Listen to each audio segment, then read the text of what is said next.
Después de décadas en Siria, terminó el régimen del partido Baas y de Bashar al-Assad.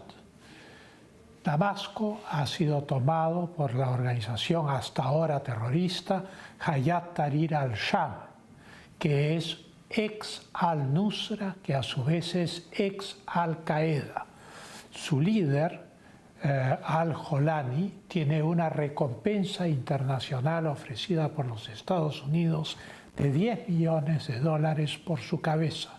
Combatió a las tropas norteamericanas en Irak en el 2003 en adelante, cuando era parte de al-Nusra, esa rama de al-Qaeda, y luego fue encarcelado. Liberado, volvió a reintegrarse a las filas yihadistas.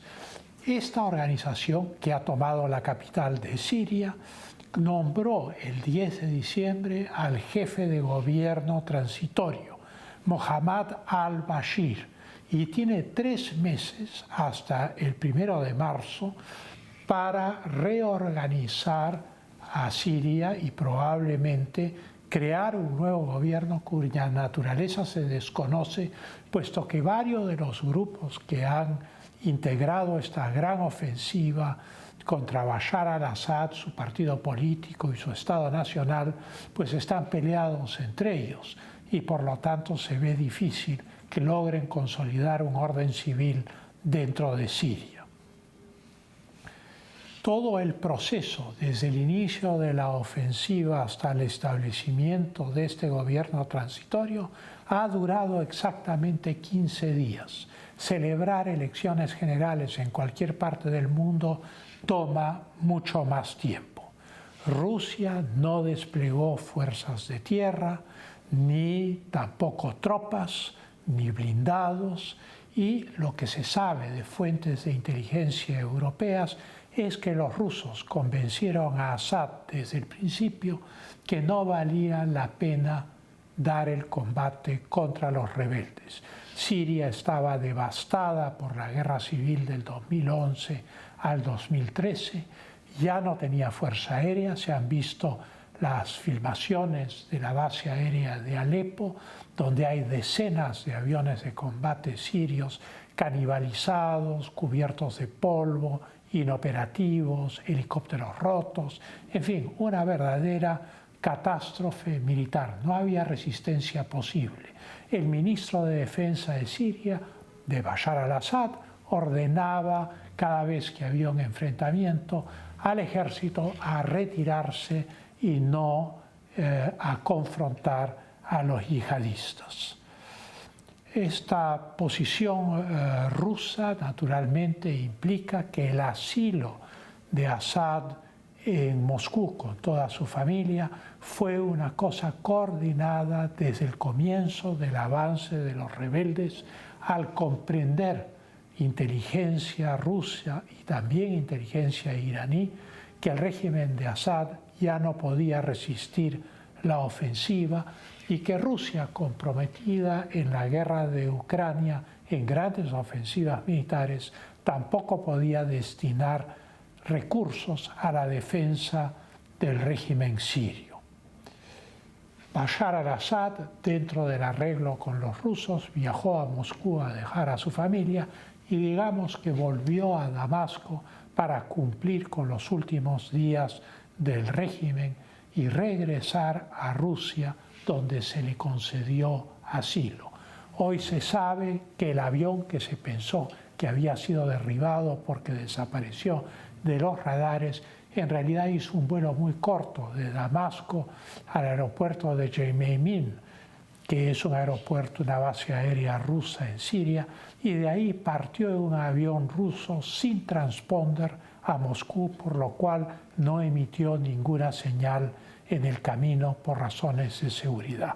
Literalmente, la caída de Assad ha sido una coreografía que ha sido llevada a cabo por intereses contrapuestos, tanto por Turquía como por los Estados Unidos de América, por la misma Rusia y por el Estado de Israel. La caída ha sido veloz, no se han dado grandes batallas y no había tampoco cómo defenderse de la ofensiva rebelde.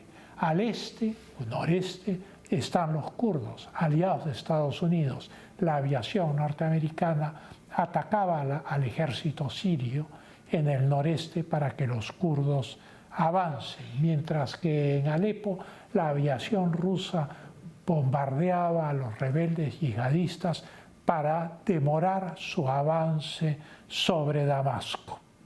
Damasco finalmente cayó en manos del grupo más radical, este grupo que fue al-Nusra y Al-Qaeda, que es quien ha establecido el gobierno de transición. La realidad es que hoy Siria no tiene ni gobierno ni Estado propiamente dicho, cosa que ha sido aprovechada por el Estado de Israel para pasar de los altos del Golán que ocupa a una zona adyacente llamada zona de amortiguación, ocupándola y al mismo tiempo destruyendo en bombardeos masivos todas las instalaciones y arsenales del ejército y la Fuerza Aérea Siria, así como hundiendo la flota siria. Esto es neutralizando a Siria totalmente como Estado soberano. Los Estados Unidos han señalado que esta ocupación de la zona de amortiguación tiene que ser transitoria, pero como sabemos, por las guerras árabes israelíes del pasado, todo lo transitorio viene en permanente, salvo rarísimas excepciones. Israel ha alegado que ha llevado a cabo estos bombardeos masivos para destruir armas de destrucción masiva, un argumento que ya fue utilizado por los Estados Unidos en Irak. Los jefes yihadistas más radicales dicen que no se van a detener hasta Jerusalén, de tal manera que es difícil calcular cuál va a ser la interacción entre estos grupos radicales y las milicias que se encuentran en el Líbano y Hamás en la Franja de Gaza, así como los hutis en Yemen. Digamos que toda la geopolítica del Medio Oriente ha quedado fracturada con la caída de Siria y el único Estado consolidado en el Medio Oriente mismo es el Estado de Israel y también Jordania, que se ha preservado como aliado esencial de Occidente en la región. Por el otro lado, más al norte, Turquía surge como una de las grandes potencias hegemónicas del mundo islámico sunita en esa parte del mundo. Rusia ha iniciado negociaciones con los rebeldes para conservar sus bases de Tartus y Jeimin, cosa que probablemente logre. Sin embargo, ha ordenado a los buques de su base naval estar en la costa de Siria, pero no acoderados en los muelles. El hecho es que Rusia está decidida a conservar sus bases. El líder religioso de Irán, Ali Khamenei, ha culpado a los Estados Unidos, Turquía e Israel de la situación actual y de la caída del régimen de Bashar al-Assad. La realidad es que el régimen era insostenible y ya los servicios de inteligencia rusos habían convencido al mismísimo Bashar al-Assad que ya no podía mantenerse en el poder. Por eso hemos dicho que ha sido una coreografía la caída del régimen Baas en Siria.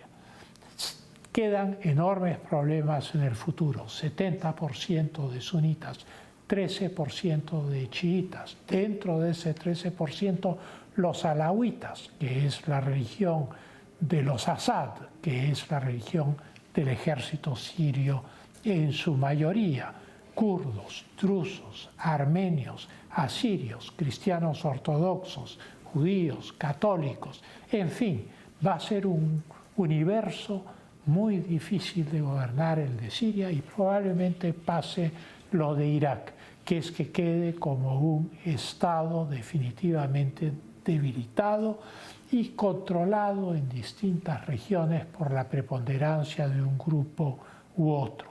Es un escenario de un caos larvado en el cual distintos grupos, algunos enfrentados entre sí, van a controlar diversas partes del país, sean apoyados por Turquía o por los Estados Unidos, mientras Israel toma todas las acciones necesarias para aumentar su control territorial sobre Siria y destruir toda posibilidad de reacción armada de ese Estado.